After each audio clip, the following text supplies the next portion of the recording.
في القلب مشاعر أخفيها قد أشرقت الشمس عليها عن خطط لم أعبأ فيها ستكون بأيامي فرقا فحياتي قبل الحلقات تيه بضياع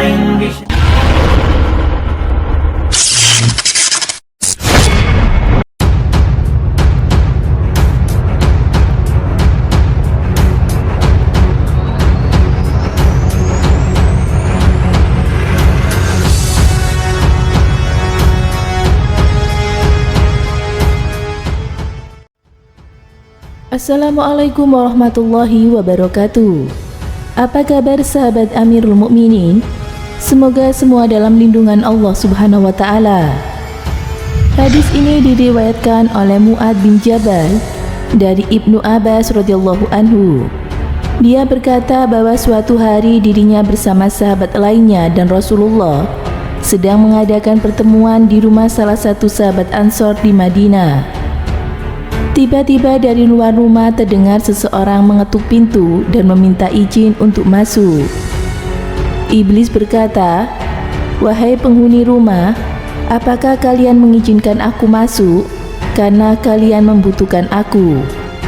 Rasulullah bertanya kepada para sahabat, "Apakah kalian tahu siapa yang berseru itu?"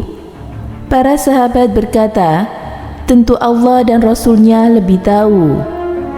Dia adalah iblis yang terkutuk, semoga Allah senantiasa melaknatnya. Umar bin Khattab berkata, "Wahai Rasulullah, apakah engkau mengizinkan aku membunuhnya?" "Bersabarlah wahai Umar, apakah engkau tidak tahu bahwa dia termasuk yang tertunda kematiannya sampai waktu yang ditentukan atau hari kiamat?" Rasulullah SAW melanjutkan perkataannya.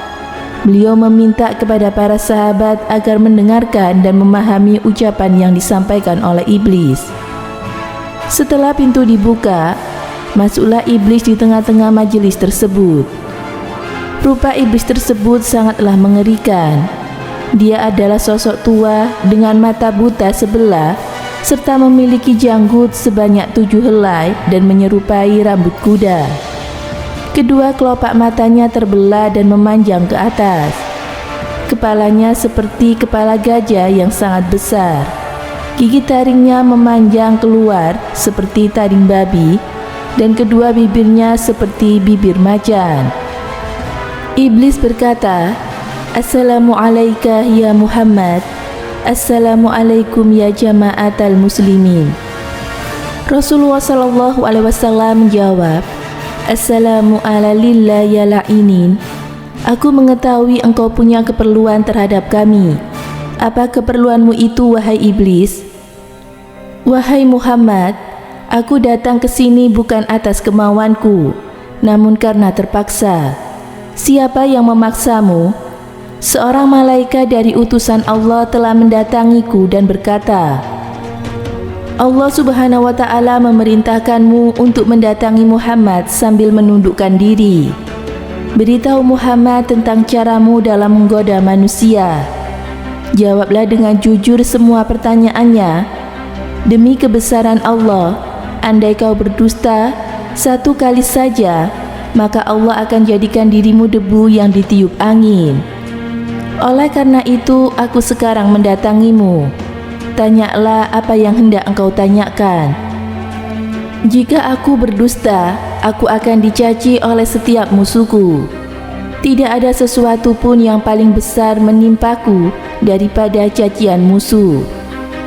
Orang yang dibenci iblis. Rasulullah SAW lalu bertanya kepada iblis, "Kalau kau benar jujur, siapakah manusia yang paling engkau benci?" Iblis segera menjawab, Kamu dan orang sepertimu adalah makhluk Allah yang paling aku benci." "Siapa selanjutnya?" "Pemuda yang bertakwa yang memberikan dirinya mengabdi kepada Allah Subhanahu wa ta'ala." "Lalu siapa lagi?" "Orang alim dan wara." "Lalu siapa lagi?" "Orang yang selalu bersuci." "Siapa lagi?" Orang fakir yang sabar dan tidak pernah mengeluhkan kesulitannya kepada orang lain. Apa tanda kesabarannya? Wahai Muhammad, jika ia tidak mengeluhkan kesulitannya kepada orang lain selama 3 hari, Allah akan memberikan pahala orang-orang yang sabar. Selanjutnya apa? Orang kaya yang bersyukur. Apa tanda kesyukurannya? Ia mengambil kekayaan dari tempatnya dan mengeluarkannya juga dari tempatnya. Orang seperti apakah Abu Bakar menurutmu? Ia tidak pernah menurutiku di masa jahiliyah, apalagi dalam Islam. Umar bin Khattab, demi Allah, setiap berjumpa dengannya aku pasti kabur. Utsman bin Affan, aku malu kepada orang yang malaikat pun malu kepadanya. Lalu kalau dengan Ali bin Abi Thalib, aku berharap darinya agar kepalaku selamat dan berharap ia melepaskanku dan aku melepaskannya. Tetapi ia tak akan mau melakukan itu. Atau Ali bin Abi Thalib selalu berzikir terhadap Allah Subhanahu wa taala. Amalan yang dapat menyakiti iblis. Apa yang kau rasakan jika melihat seseorang dari umatku yang hendak sholat? Aku merasa panas dingin dan gemetar. Kenapa? Sebab setiap seorang hamba bersujud 1 kali kepada Allah, Allah mengangkatnya 1 derajat. Jika seseorang umatku berpuasa, tubuhku terasa terikat hingga ia berbuka. Jika ia berhaji, aku seperti orang gila. Jika ia membaca Al-Quran, aku merasa meleleh laksana timah di atas api. Jika ia bersedekah, itu sama saja orang tersebut membelah tubuhku dengan gergaji. Mengapa bisa begitu? Sebab dalam sedekah ada 4 keuntungan baginya, yaitu keberkahan dalam hartanya, hidupnya disukai. Sedekah itu kelak akan menjadi hijab antara dirinya dengan api neraka, dan segala macam musibah akan terhalau dari dirinya. Apa yang dapat mematahkan pinggangmu? Suara kuda perang di jalan Allah Subhanahu wa taala. Apa yang dapat melelehkan tubuhmu? Taubat orang yang bertaubat. Apa yang dapat membakar hatimu? Istighfar di waktu siang dan malam. Apa yang dapat mencoreng wajahmu? Sedekah yang diam-diam. Apa yang dapat menusuk matamu? Sholat fajar. Apa yang dapat memukul kepalamu? Sholat berjamaah. Apa yang paling mengganggumu? Majelis para ulama. Bagaimana cara makanmu? Dengan tangan kiri dan jariku. Bagaimana kau naungi anak-anakmu di musim panas, di bawah kuku manusia? Manusia yang menjadi teman iblis. Lalu Nabi bertanya lagi, siapa temanmu wahai iblis? Pemakam riba. Siapa sahabatmu? Pezina. Siapa teman tidurmu? Pemabuk. Siapa tamumu? Pencuri. Siapa utusanmu? Tukang sihir. Apa yang membuatmu gembira? Bersumpah dengan cerai. Siapa kekasihmu? Orang yang meninggalkan sholat Jumat. Siapa manusia yang paling membahagiakanmu? Orang yang meninggalkan sholatnya dengan sengaja. Semoga dengan mengetahui ini semua, kita sebagai umat Nabi Muhammad selalu membekali diri dengan iman, melakukan amalan yang membuat iblis menjadi lemah, menjauhi hal-hal yang diinginkan makhluk terlaknat tersebut. Allah lah yang maha pemilik ilmu pengetahuan. Semoga bermanfaat. Wallahu a'lam bishawab.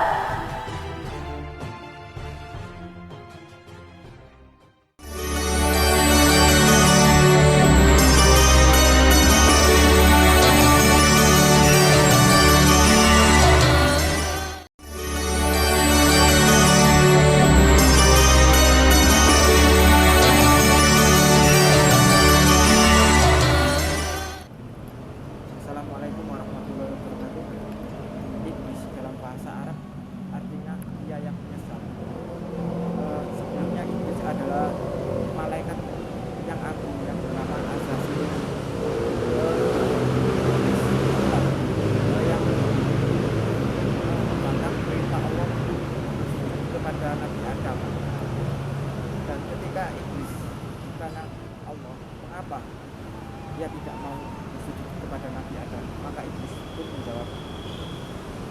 bahwa ia adalah diciptakan dari api, sedangkan Nabi Adam diciptakan dari tanah.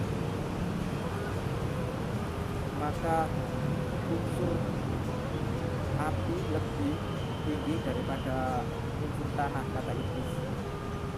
Ketika itu juga iblis menjadi makhluknya terkutuk dan diusir dari surganya Allah. Kemudian iblis meminta penambah umur sampai hari kiamat dan diizinkan sampai umurnya sampai hari kiamat, dan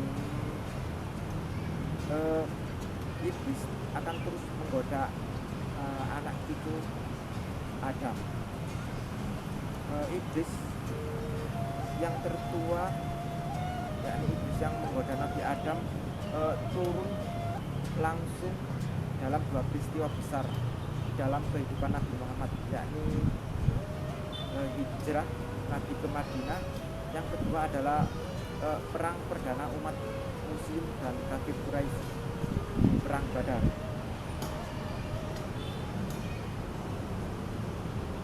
Demikian, semoga memberi manfaat. Wassalamualaikum warahmatullahi wabarakatuh.